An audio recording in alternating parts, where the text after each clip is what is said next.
ఉమ్మడి నల్గొండ జిల్లా వ్యాప్తంగా సీఎం కేసీఆర్ పర్యటించనున్నారు. 3 చోట్ల నిర్వహించిన బీఆర్ఎస్ ప్రజా ఆశీర్వాద సభలో కేసీఆర్ పాల్గొనున్నారు. ఇక సూర్యాపేట జిల్లా హుజూర్ నగర్లో మధ్యాహ్నం 2 గంటలకు, నల్గొండ జిల్లా మిర్యాలగూడలో మధ్యాహ్నం 3 గంటలకు, దేవరకొండ నియోజకవర్గాల్లో 4 గంటల 20 నిమిషాలకు సభలు ప్రజా ఆశీర్వాద సభకు కేసీఆర్ హాజరు కానున్నారు. ఈ నేపథ్యంలో బీఆర్ఎస్ శ్రేణులు అన్ని ఏర్పాట్లు చేస్తున్నారు.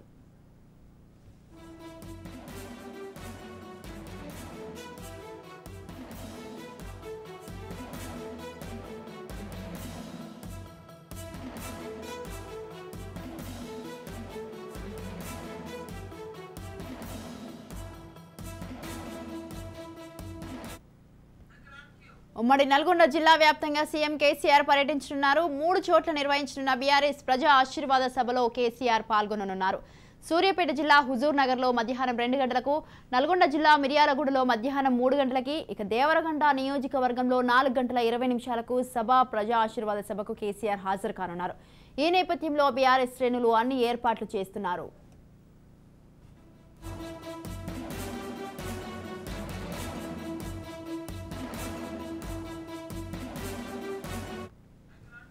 రైట్, ఇదే విషయంపై మరింత సమాచారాన్ని అందించడానికి మా ప్రతినిధి హరిప్రసాద్ ఫోన్ లైన్లో ఉన్నారు. హరిప్రసాద్, ఈరోజు ఉమ్మడి నల్గొండ జిల్లా వ్యాప్తంగా అయితే సీఎం కేసీఆర్ 3 చోట్ల అయితే పర్యటించనున్నట్టు తెలుస్తుంది. మరి అక్కడ ఏర్పాట్లు ఏ విధంగా చేస్తున్నారు? స్వాతి, ఈ రోజు ప్రజా ఆశీర్వాద సభలు 3 చోట్ల జరుగుతున్నాయి. సూర్యాపేట జిల్లాలోని హుజూర్నగర్ నియోజకవర్గంతో పాటు నల్గొండ జిల్లాలోని మిర్యాలగూడ, దేవరకొండ నియోజకవర్గాలలో ప్రజా ఆశీర్వాద సభలకు ఇప్పటికే టీఆర్ఎస్ శ్రేణులు చాలా భారీ ఏర్పాట్లు చేయడం జరిగింది. ముఖ్యంగా ఒక్కొక్క నియోజకవర్గ పరిధిలో సుమారు 50,000 నుంచి 60,000 మందిని తరలించడానికి గ్రౌండ్ ప్రిపేర్ చేశారు. అదేవిధంగా జన సమీకరణ కూడా భారీ ఎత్తున చేస్తున్నారు. దానికి సంబంధించిన అన్ని రకాల ఏర్పాట్లు ఇప్పటివరకు అయితే పూర్తయినాయి. మొట్టమొదటిసారిగా హైదరాబాద్ లోని హెలికాప్టర్ ద్వారా హుజూర్నగర్ చేరుకుంటారు. మధ్యాహ్నం 1:45, 1:50కి 2 గంటలకు ఆయన ప్రజా ఆశీర్వాద సభలో పాల్గొన్న తర్వాత మళ్ళీ 2:45కి అక్కడి నుంచి బయలుదేరి 3 గంటల వరకు మిర్యాలగూడ చేరుకుంటారు. 3 గంటలకు ఇక్కడ మిర్యాలగూడ ప్రజా ఆశీర్వాద సభలో పాల్గొన్న అనంతరం 3:30-4 గంటలకు అక్కడి నుంచి బయలుదేరి హెలికాప్టర్ ద్వారా దేవరకొండ చేరుకుంటారు. దేవరకొండకు 4:20 నిమిషాలకు చేరుకుంటారు. 4:20 నిమిషాలకు అక్కడ ప్రజా ఆశీర్వాద సభలో పాల్గొన్న అనంతరం వెదర్ సిచ్యువేషన్ ని బట్టి హెలికాప్టర్ ద్వారా లేకపోతే అక్కడి నుంచి బై రోడ్డు ద్వారా ఆయన హైదరాబాద్ చేరుకునే అవకాశాలు ఉన్నది. ఇది సీఎం కేసీఆర్ కు సంబంధించిన షెడ్యూల్. ఇక ఆయన సీఎం కేసీఆర్ ఆయా సభలలో ఏమేమి డిస్కషన్ చేస్తారనే దానికి సంబంధించి మాత్రం కొంత ఆశగా ఎదురు చూస్తున్నారు అక్కడ ప్రజలు. ఎందుకంటే Huzur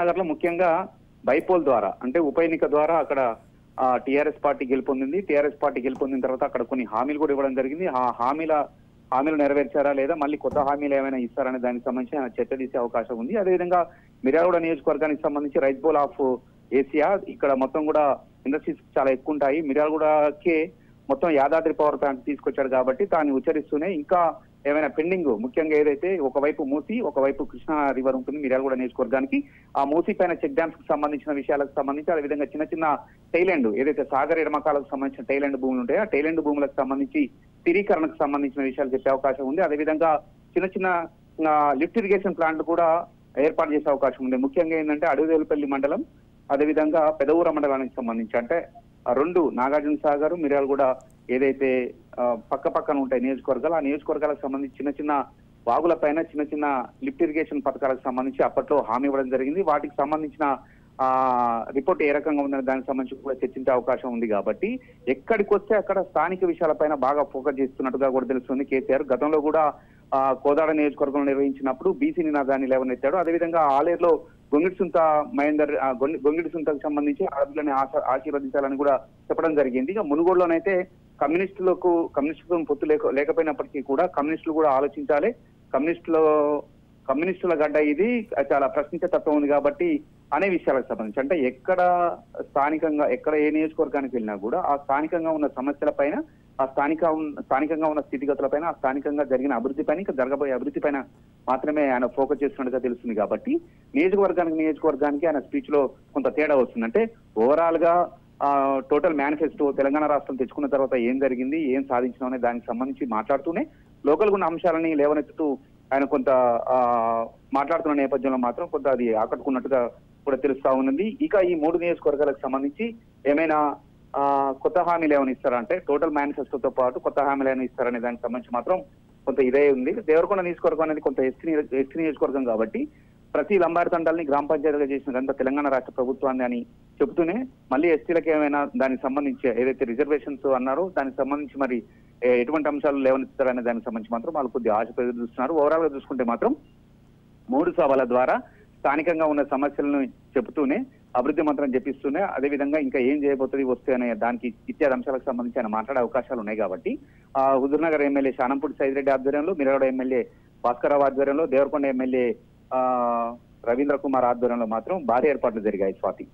right, thank you Hariprasad, thanks for the details.